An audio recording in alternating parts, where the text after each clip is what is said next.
It was the first time that a film was made in a village, and we were trying to really catch the essence of a village life at that particular historical moment. It was the story which represented the plight of an individual, of a human being, versus the society which surrounds him. And therefore, it had this social dimension to it. There was also a metaphysical, one should say, philosophical aspect to this love relationship between this man and his cow, and the way he adores her, and she's pregnant, and a source of nourishment.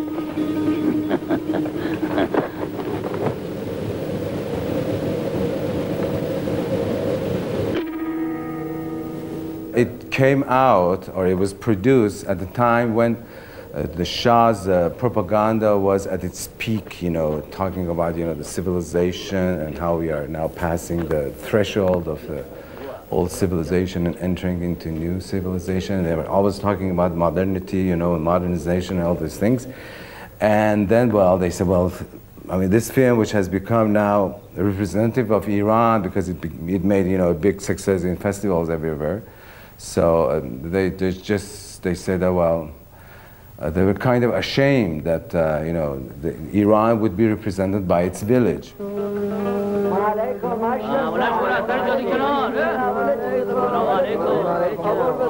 They confiscated the film for about a year or year and a half. Even during the shooting of the film or the film script, they had problems.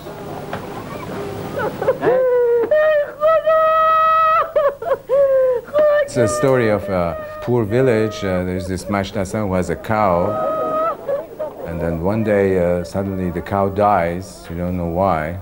The villagers get together. They hide the issue for Mashtasan when he comes back because he's out of the village.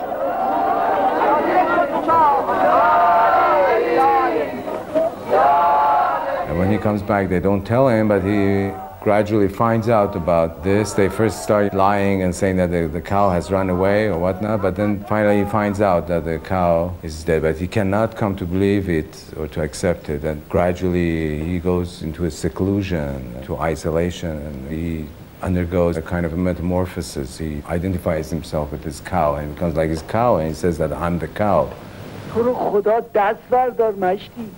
آخه تو چجور گاوی هستی نه؟ اگه گاوی دمت کو آره شاخت کو ها راست میگه بابا ها چی میگه ها؟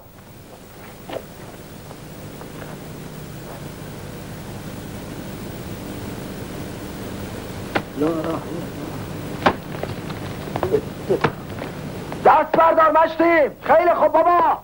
I was very much influenced by the new realism in Italy, and also the classical films of, Eisenstein or even Griffith, and some of these films which they categorize it as art films. I felt the absence of such kind of films in Iran, and this was one of my great dreams, to be able to make a film about the situation.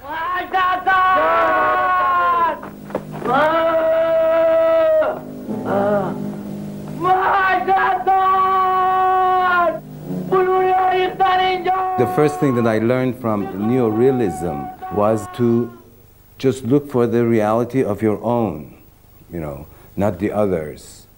Try to be just yourself and try to seek out the reality inherent in your culture, in your society. And the closer you go, the deeper you go into that, the more universal it will be.